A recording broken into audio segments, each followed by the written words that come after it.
Hello, everyone, and welcome to this episode of the Talking Taboo podcast. I'm your host, Divyan Sharma, and in this episode, I'm going to be talking to Chris Tompkins, who is a teacher, a TEDx speaker, and a spiritual life coach from Los Angeles, California. He recently released his book called Raising LGBTQ Allies, which is one of the first few parenting guides available which have been written from a queer lens and talk about things that parents can do to bring up their kids to be allies to the LGBTQ movement in such a heteronormative world that we live in. So, in this book, he has explored the concept of messages from the playground, which essentially translates to the homophobic messages that we receive while we are all growing up and which somehow wrongly stay with us at a more subconscious level when we are adults. So catch us in this episode talking about these messages from the playground wherever you are in the world. These messages are pretty much the same, and catch us also talking about what you can do to be a true ally to the queer community and what does it mean really to be calling yourself an ally to the LGBTQ movement. Happy Pride Month. Thank you so much for watching.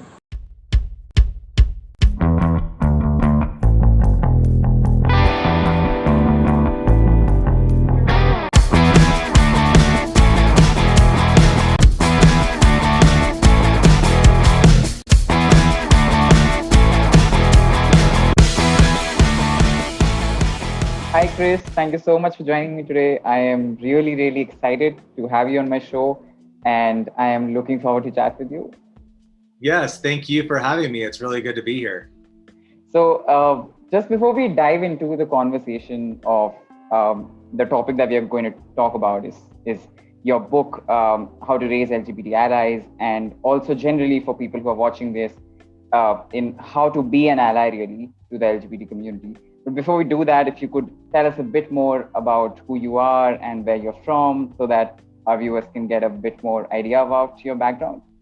Yeah. So my name is Chris Tompkins, and I am from Los Angeles. Well, I'm originally from Arizona, but I live in Los Angeles, and I've lived there for, about 13 years now. So, and I teach. I'm a spiritual life coach, and I'm a writer, and so this book that came out last month, Raising LGBTQ Allies, I'm really excited to be able to talk about it because it's pretty much kind of all my experiences that I've had just as a teacher. I've taught social emotional learning throughout Los Angeles County for the past 6 years, working with youth from ages 10 to really kind of in their early 20s. And then also I've been an LGBTQ advocate for pretty much 20 years since I came out of the closet. So I've kind of merged those, and I'm also a spiritual life coach. So I work with people on how to cultivate a spiritual practice, how to redevelop a spiritual practice for a lot of the members of the LGBTQ community, maybe who have a negative experience with religion or spirituality. So kind of taking all of those worlds and kind of combining them into this book. So that's kind of my background, a little bit about me and what got me started to write the book, really. That sounds lovely and exciting and quite adventurous, I must say. You do a lot of things, and you and especially now coming to the book, How to Raise LGBTQ Allies, which launched last month. It's really exciting to see that you yourself belong to the community, and therefore, it's your own personal narrative and your experiences that have really found a place in the book. But I'm more interested, when I was reading about the book, I'm really fascinated by the fact that there were certain very interesting sort of developments at home that, drove you towards writing that book and acted as an inspiration upon which you built up more content about this parenting guide, and it's phenomenal of how this is the first of its kind parenting guide really for parents to interact with their kids. Right. So if you could tell me a bit more about what that inspiration was and what those experiences were. Yeah, I'd love to. Thank you. I'm just really excited to be able to talk about this because I really do believe that, I'll just kind of start out the gate by saying this, is that I really do believe that the LGBTQ community is here on the planet with a specific purpose to help raise the consciousness of the planet. And so I say that because I'm a gay man who wrote a book called A Parent's Guide to Changing the Messages from the Playground. So I remember I was doing an interview a few weeks ago, and the person asked me, you know, you're a gay man who wrote a book for parents, a parenting book. And I really don't take that light, you know, because 20 years ago, I don't know if that would have been possible for me to be in the position that I'm in, to have parents consider what it is that I have to say. And so really this book came from my experience as a family member in my own family. I'm an uncle. I have 5 nieces and nephews, and I've been out their entire life. And so what happened, kind of the real inspiration for the book, excuse me, is I was actually visiting Arizona. I was ironically, I was presenting at it's called the Arizona Equality and Justice Conference, which is an LGBTQ specific conference in Arizona, where I'm from.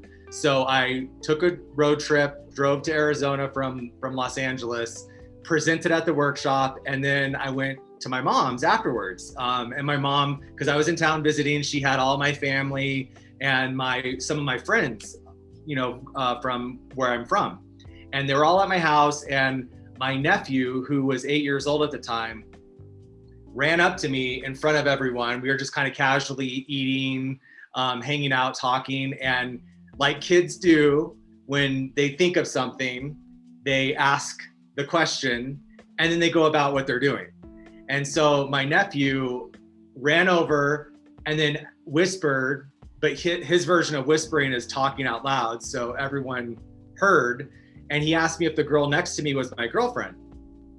And you know, it was a little innocent question, but it started to make me think, why did he ask me if I had a girlfriend?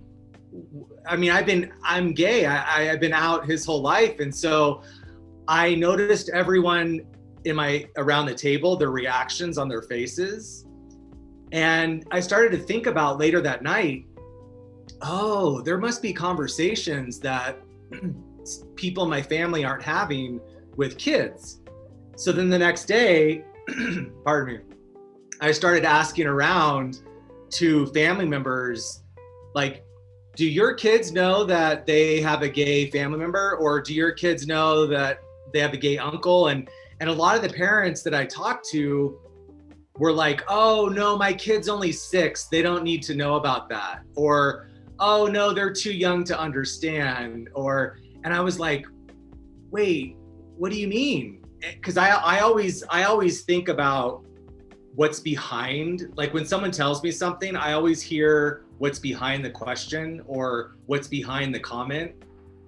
So what I started to realize is what was behind a lot of these parents' resistance to talking to their kids about sexuality and gender was like, oh, they must think something about this is taboo, kind of like the title of your podcast.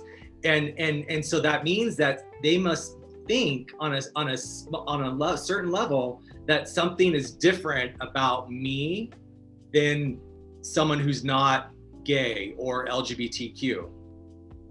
So really the book started out as a letter that I wrote my family. I went home to California. I started to do all this research about childhood development, gender, sexuality, and I basically just wrote a letter to my families because I have a big family.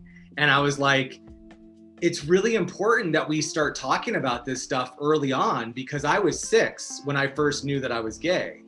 And as a young child, I didn't know what that meant.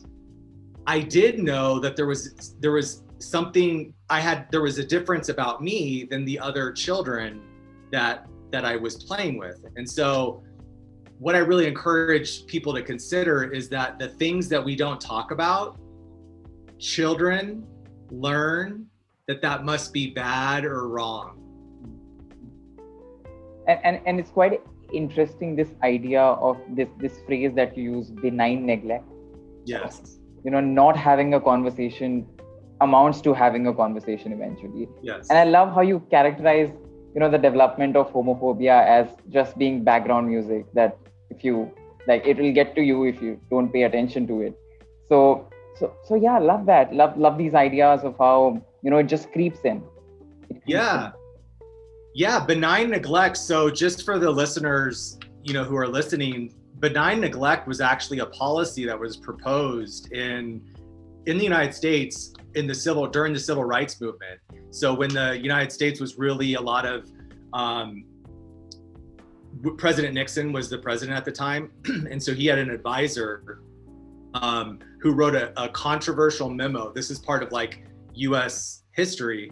And he wrote a memo to the president encouraging benign neglect on the issue of race in the United States. And basically what that memo said is, let's just ignore what's going on. We don't want to deal with this. This is a problem of the South. Like, let's let them handle it, which was a horrible thing for the White House, especially the president, to just turn a blind eye to what was going on.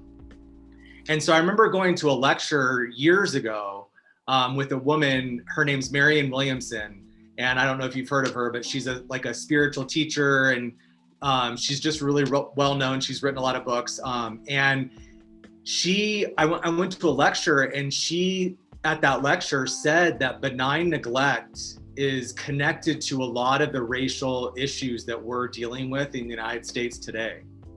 Because basically just because you turned a blind eye or you turn away from something doesn't mean that issue is still, going on. And so what I talk about in the book, the chapter that I write about benign neglect, is I apply the same principle to not talking to children about gender and sexuality. Is that not communicating is still communicating.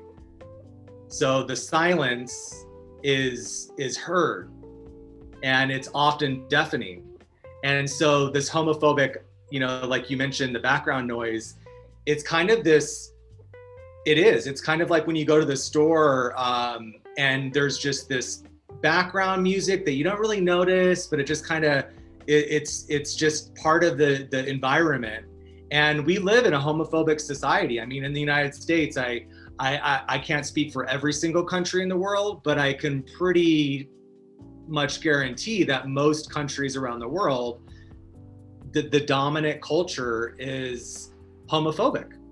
Yeah. And when I say homophobic, I don't mean like, that's one of the things I write about in the book, is that it's not outright blatant abuse that happens. Some countries that unfortunately does still happen. I'm talking about where I live, in my family. I came out of the closet and my family's okay with me being gay as an adult, but when it comes to having certain conversations with children, they feel like it's not okay, which behind that not okay is the benign neglect, which children pick up, and then they learn from what we don't say. Yeah, no, definitely. And I like how you characterize it as a problem that is more universal, because from where we are from in India, definitely it's not just like a much larger human rights abuse at a bigger scale than the United States possibly, but also this internalized homophobia is an equally sort of infectious problem that we need to deal with. But what I have seen in my experience is that, the cisgender heterosexual people generally, as you have rightfully shared about your family, they generally aren't interested, or rather they think it's somewhere irrelevant to their lives, if I may. Yeah. So how do you really sort of mend that attitude? And even before we ask that question, it's important to probably understand why is it important for everyone to even be having this conversation, because till now we have only characterized queer conversations to be limited to queer people, to who this concerns directly perhaps. But why do you theorize that, for everyone it's important to be having this conversation? Yeah, that's a really good question. So I really do believe that when it comes to social justice and when it comes to human rights, each human rights challenge may look very different on the surface. Underneath it, though, is the same thing, and it's the dominant culture. And how oppression works is that there's a dominant culture and then there's the marginalized groups. And so it's really important for the dominant culture to have these conversations because they have privilege that they're not even aware of. And we cannot talk about oppression if we don't talk about privilege. And when it comes to cisgender and heterosexual privilege, they just don't even realize the impact that they're in a room. When I go to my family's, house for the holidays, and there are all of these people there. When I go to public as a child, I was so hyper vigilant because I was in the closet. And so I was constantly scanning the room for adults' faces, for people to see if I was going to be safe, if who I was as a child, if I could express myself fully, the toys that I played with, the ways that I expressed myself, that was constantly on my mind. And so I learned at a very young age to train myself to fit in to the places that were the dominant, that I learned that were the dominant places that most people just fit in. So unless the dominant group understands that that's what the non-dominant group has to do all the time, just by virtue of walking on this earth, because we do unfortunately still live in a world where there are hierarchies, and so the dominant group has to make room and in their consciousness and in their hearts to understand, so that the non-dominant group can show up more fully, because it's not just the verbal or the five senses that we're dealing with. It's the energetic, it's the non-physical, it's the how do I feel? And when a person, a dominant person, a heterosexual cisgender person, can be aware of the fact that they don't even have to question those things, because that's just that's just their experience. So when they do start to question, what they do is they start to dismantle that structure. And so when the more people can dismantle that structure, then it's not a structure that's supporting one group against the other group.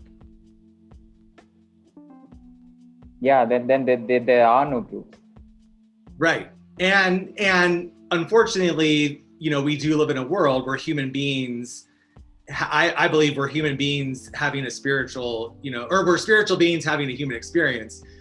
That said, we are living in, as humans. And so we have to operate and we have to take concerted action against these systems that have been, in place for a really long time. And one of the things that I just this week, I've had a few people, a handful of people reach out to me who are part of the dominant group, heterosexual, cisgender, who have family members who are gay or lesbian or transgender. And they've all messaged me saying that they had no idea that their sibling experienced this growing up. And so they've reached out to their family member in a way that they haven't before. And even that process right there is what occurs when the dominant group starts to consider the privilege that they have. No, absolutely. It not having these conversations doesn't just lead to invisibilization of these experiences, and also to a lot of extent I feel that just by merely breaking the silence and having the conversation would be beneficial for even the cisgender heterosexual people, in the sense that how I see it is that it creates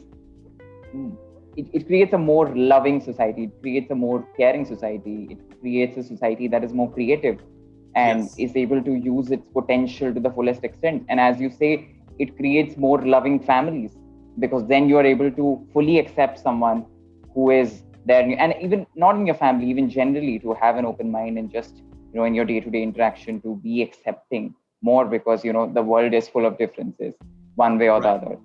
Right. But I want to come to this idea that how you characterize it as being relevant to everyone is these messages from the playground, the phrase that you use in your book, which is about how parents should be mindful of the messages that their kids are receiving from the playground, because I mean, you would explain it probably better. So why don't I ask you if you can explain what this concept was, and how did it really come across your mind? Yeah, thank you. That's a really great question. Yeah, so the book, Raising LGBTQ Allies, and the subtitle is A Parent's Guide to Changing the Messages from the Playground. What that means, messages from the playground are what I refer to as the subconscious beliefs that we all pick up. So how I explain that is I use it as an analogy to help people understand that no matter who we are or where we come from, we all play on the same playground.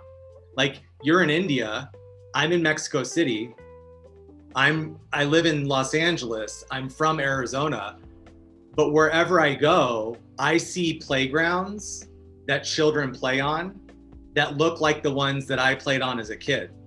Like, here, I'm in Mexico City, and literally there are playgrounds that look just like the ones that I played on as a young child in Arizona. And so when I came out of when I came out of the closet years ago, I used to think about some of the challenges that I was experiencing, because I came out of the closet, and so I was open and out to family and friends, yet there was something that was still going on in my life that I didn't quite understand. I'm like, why am I still feeling maybe some guilt or some shame? I'm out of the closet. Like, I thought that I'd be okay. And so what I learned was that even though I'm a gay man and I'm out of the closet, I still played on the playground as everyone else, meaning that I still picked up those messages about my sexuality that everyone else did. And so I use them as an analogy to describe the subconscious beliefs, because we have our conscious mind and then our subconscious mind. Our conscious mind is what you and I scheduled this time to talk today. You and I consciously made contact. We consciously, those were all conscious. Subconsciously, all of our beliefs are coming into this conversation. And unless we make the subconscious conscious, the subconscious can still dominate our lives. And so messages from the playground, I like to describe the playground as an analogy for societal beliefs, society. And the messages are the subconscious beliefs.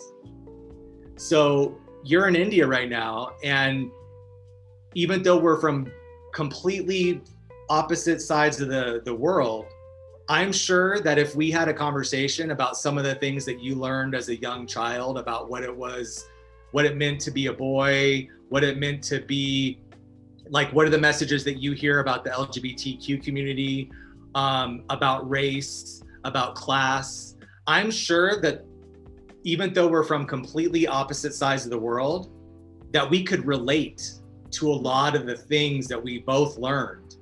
And so it's an example of, no matter who we are, we play on the same playground.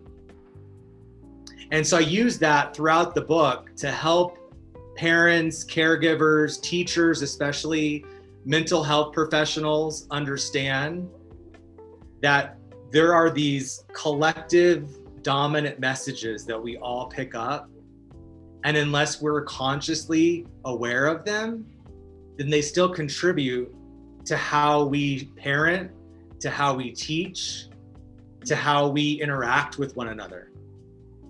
Well, that's such a unique idea, and it really goes down to the main point of how socialization begins the moment you're born, and Yes. until you are adult enough to even understand, appreciate, you have already well-formed opinions, contrary to what adults would like to believe. But you do have opinions, you do have sexual urges, and you do have all those sort of implicit bias and judgments and about the LGBT community. And thank you for that idea. Really, I've learned a lot from that personally. But I want to now ask you something that I should have done probably earlier. But the title, get down to the title, how to raise LGBT allies. And the word allies in and of itself is possibly a heavy word for some people, because it is a label at the end of the day, which may invite a close scrutiny depending on the environment you are in, which is why possibly a lot of people may not want to take on that label. But generally speaking, for you, how do you characterize being an ally as, and for you, what does it mean for someone to be an ally? Is it that you have to walk down in the pride parade with a rainbow painted on your face, or is it just a peaceful coexistence really? So what does it mean for you, and how to become one, more importantly? Yeah, those are really great questions. Yeah, you ask really good questions. So the word ally, I completely understand, and I've heard that a lot. I mean, I've been doing LGBTQ advocacy work for 20 years. And so I know that in some circles, some of my friends and colleagues don't like the word ally. Some of my friends and colleagues do. For me personally, I believe that just to kind of, I think, bring up a specific topic, is that in the United States, when same-sex marriage was passed, finally, the way that same-sex marriage happened in the United States was from a lot of non-LGBTQ people speaking out. And it was from a lot of the people who were not LGBTQ themselves that really helped get that movement kind of in the mainstream. I mean, it was definitely from the work of the LGBTQ community for sure, and very much from their non-LGBTQ friends, family members, loved ones. And so what I believe when it comes to, like, going back to what we talked about earlier, there's the dominant group, and then you have the marginalized groups. And that's just how society structures work, unfortunately, today. Maybe down the road, the more we have these conversations, now there are certain systems that are set up. And so I really do believe that it's not enough for the marginalized group to kind of just do their own work and have structures and systems kind of change. It really does require effort from the non-marginalized group. And so for me, an ally is anyone could be an ally. I'm an ally to myself. And what that means to me is that I'm consciously being mindful of the structures that are set in place that keep marginalized groups kind of marginalized.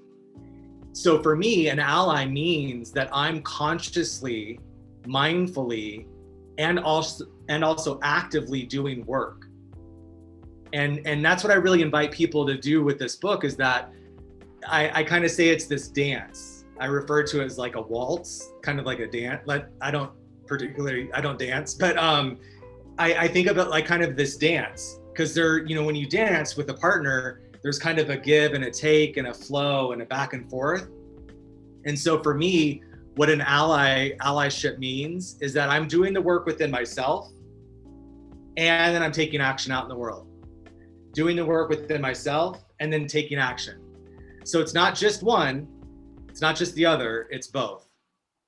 And I think that that's what an ally for me is. And And I think it's important, especially when it comes to talking about certain topics that require us to make a concerted effort. Like you mentioned before we started this conversation, this podcast started during the pandemic because you wanted to make a concerted effort on challenging some of the things that people don't want to talk about. And so to me, that's exactly what an ally does.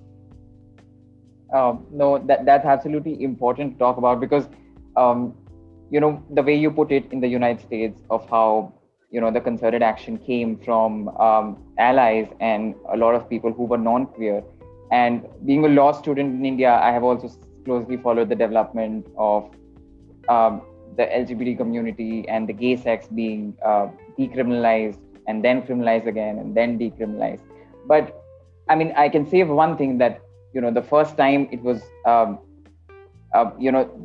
the Supreme Court of India overturned in 2014 the judgment of the Delhi High Court, which said effectively that, now it's decriminalized. But the Supreme Court in 2014 said that it's a minuscule community. It's something that we can, neglect and then move on. So I think it's important for everyone to talk about these issues because, the community itself is statistically very, very small, really. And for other reasons too, that, it's a circular thing that because there is this kind of internalized homophobia is why we don't have the correct stats yet. But I think for this reason, especially, it is important for everyone to talk about and be really talking about this egregious human rights violation that happened. Right. Yes. Yeah, I love that you brought that up because as you were talking, it makes me think about, you mentioned law school. So how change happens, if we want to look at it from another perspective, like from a social justice kind of just like studying actually social justice, is that you have the macro level, the meso level, and the micro level. And the macro level is society at large. The meso level is laws, like communities, laws, and the micro level is individuals. And so whenever change happens, all those three levels are connected.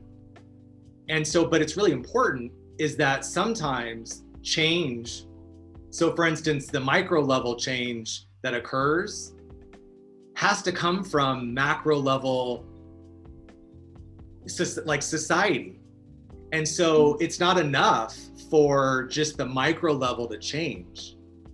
They're all connected. It's kind of like this, it's like nature, it's this ecosystem. And so it requires effort from all of the ecological system. So so like for you brought up the same-sex marriage, kind of law in India. And so on the macro level, when something like that happens, society starts to change, it starts to shift perspectives, and then laws start to change. And then therefore people in general, individuals, start to feel LGBTQ people are able to adopt, as an example. So before same-sex marriage, there were a lot of structures that were in place that weren't allowing queer people to adopt.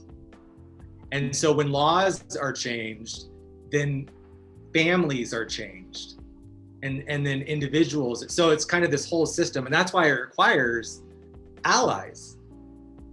No, I absolutely agree this, even from a sociological point of view, because I have seen, when 3-4 years ago in India, it was finally decriminalized by the Supreme Court, the gay sex. And my parents have been quite homophobic about this, but, I've seen them shift from, it's absolutely no, it's a Western concept to, just possibly giving a minute thought to it and saying that, it was judges that are very well read and they did it.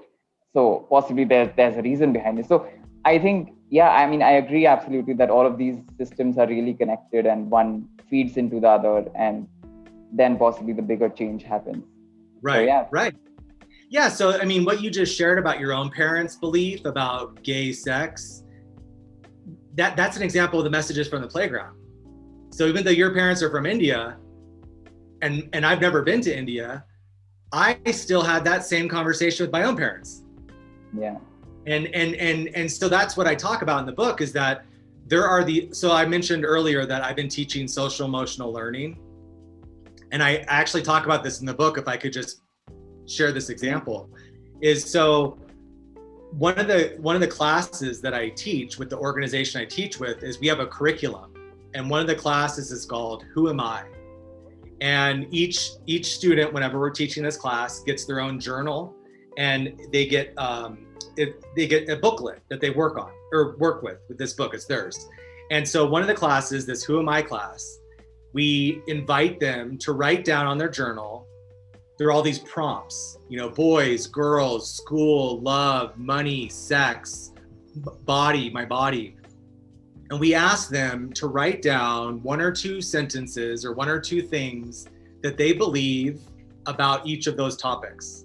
It's personal, it's for them. And then they write those down.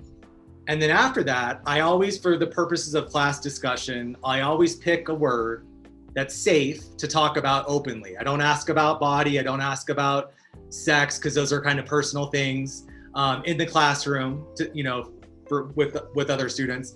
But I usually pick money, because money is a belief that we all have, a belief about money, and it's pretty safe to talk about openly. And usually people have a pretty charged belief about it. So I read about this in my book, but everywhere I've taught this class, there's always one student in my class who tells me that money is the root of all evil. And that is a biblical reference. And the United States was founded on Puritan values many, many, many, many years ago. And those beliefs still course through the veins of many, many people in the United States today, and further around the world, just because of colonization. And so you have kind of these beliefs that get spread out and they become passed down. And so I remember I use an example in the book, is I taught a class to they were 10 years old. And this little boy raised his hand and said that he believes that money is the root of all evil. And I asked him, I'm like, I don't think that you have a job. So how could that, is that really your belief? Like, you believe that? And he's like, yes, that's my belief. And then I asked him, well, do you want to have a house when you get older? And he's like, yeah. And I'm like, do you maybe want to have a car when you drive? And he's like, yeah. And I'm like, okay, so maybe do you think that money could be useful and beneficial? And he's like, yeah. And I'm like, and so is that still your belief? And he's like, well, it's actually my mom's belief. She says that all the time. And that's not even the full sentence. The full sentence in the Bible, which this is a whole separate conversation, but the whole passage in the Bible was to talk about selfishness. And so but I use that as an example of how beliefs get misinterpreted and they're passed down. And then we take them on without ever questioning them.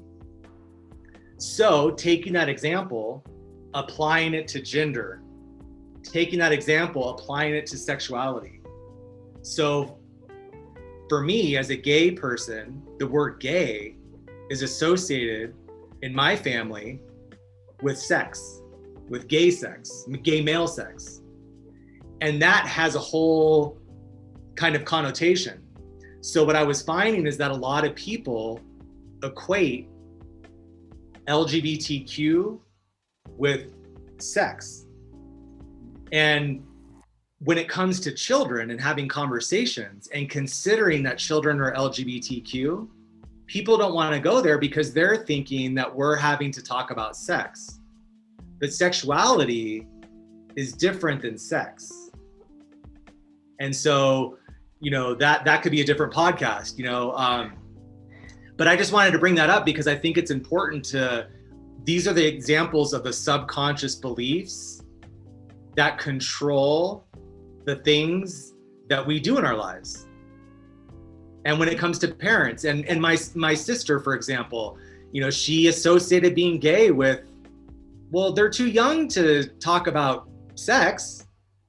No, we're talking about sexuality. which is about who you as a kid, who you like, who you have a crush on, you know, who makes your heart beat. Yeah, absolutely important. And interestingly, in India, this is actually something that I planned on asking you, is that we don't talk about sex at all.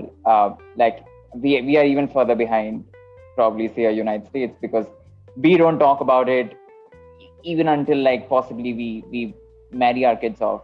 Like it's never a conversation really. It's not just about age. So yeah, I mean, before I end this episode, and it's been lovely chatting about allyship, and as long as we are talking about that, I wanted to ask, in the specific context of India, and where other such environments where there are absolutely zero conversations about sex or sexuality, and they are rather conflated with each other. How do you envision the role of allies, or other LGBTQ people, or any activists who are trying to help the community? How do we then, like, it's sort of a bottoms up question rather than a parenting question, but how do we then start this conversation? Because it's still perceived here as something which is a disease, which is a pathological disorder, and which can be cured, or a Western influence. So how do allies or anyone really go about talking about these things here? That's a really good question. And I think that, I mean, I could do another interview with you about the importance talking about sex, because it's not that I don't want parents to consider LGBTQ in a sexual way, because that, I think we need to have more of those conversations so that we take away the distorted beliefs about the deviance, about gay sex, and that kind of thing. When it comes though to talking, to invite parents to have conversations with their children or teachers or anyone, is that each of us as a human being has a gender and sexuality. And that could be, you could be asexual, you still have a sexuality. You could be non-binary, that's still a gender, you don't identify with the gender spectrum, that still is your experience. And so even having the conversation about that is important. And so I really believe that the earlier that we have these conversations with children, we actually help them learn to think of their sexuality and their gender as sacred. It's something sacred. And it's something that we all have. And you'd be surprised. You mentioned that India is not as far along as far as like the United States, but you'd be surprised. The United States is pretty conservative when it comes to talking about sex and sexuality. I didn't have those conversations when I was a kid growing up. I know that a lot of people in my family, they're not talking to their kids about those things. And it's really important, because children have what we do when we have these conversations, and it's very complex, and I understand, and it could be sensitive, because what it does is it goes up against all of those subconscious beliefs that are kind of this background music. And so when we have these conversations, people's beliefs start to come up, and they start to get a little resisted or maybe triggered, or but I think it's really important to consider that as adults, it's important to not put our adult construct of sexuality onto children. Like when I said that I was 6 years old when I knew that I was gay, when I say that to adults, they're putting their adult construct of being gay onto my 6-year-old little boy. But as a 6-year-old little boy, I was a kid. I knew that I was gay, meaning that I knew that I didn't like girls. I knew that and that wasn't about sex. That was about my sexuality. Further, it's important, I believe, that parents and people do start to have conversations with kids about sex at an early age, because when we have conversations, going back to you mentioned benign neglect, is that when we don't say something, children are very intuitive. Children are very insightful. I'm sure that all of us, your listeners right now, if we just took a moment and reflected on our childhood and thought of ourselves when we were little, we were so intuitive. We picked up on we picked up on when our parents were mad at each other. We picked up on when the teacher, when I didn't get the right answer, just by their expression. So my hope with this book is that we help consider the ways in which we contribute to behavior without even realizing it. So when it comes to conversations, my book, like I mentioned about the dance, this book is like, you read it and you take it in and there's action to take. So it's kind of like a both and. So there's actually practical like tips, like these are the things that you can do. These are questions, these are suggestions. And this is the work we do within ourselves. Yeah, so important and so many good, unique ideas in this book. So could you quickly tell our readers, our viewers really, about where they can find your book, and if someone wants to connect with Chris, he's lovely to talk to. If someone wants to connect with you, where all they can approach you on what social media handles. Yes, yeah, thank you so much. It's been wonderful to talk to you. The book is available. I don't know how things work like internationally, but it's on Amazon. My publisher, it's on their website, which is roman.com. And then you could just type in Raising LGBTQ Allies. It's available on Amazon, Goodreads, Barnes and Nobles, all of those kind of, I guess, bigger websites or book distributors. It's available in Kindle. And next month actually is going to be in audio. It'll come out in audio. I'm hoping for translation. So meaning like other countries, to translate it. And then as far as social media, my website, Instagram and Twitter, I'm not really big on Twitter, but it's A Road Trip to Love. So all one word, a road trip to love. So that's how they could find me. Okay, brilliant. Thank you so much, Chris, for joining me today. It was lovely talking to you, and I hope that the audience also, gets the general idea that there is a thread of heteronormative subconsciousness that we all are trying to challenge here, and that is really why they need to read such work by you, and they need to just educate themselves and talk a bit more about things that haven't been talked about. So thank you so much for joining me today. Yeah, thank you. Beautifully said. So thank you very much.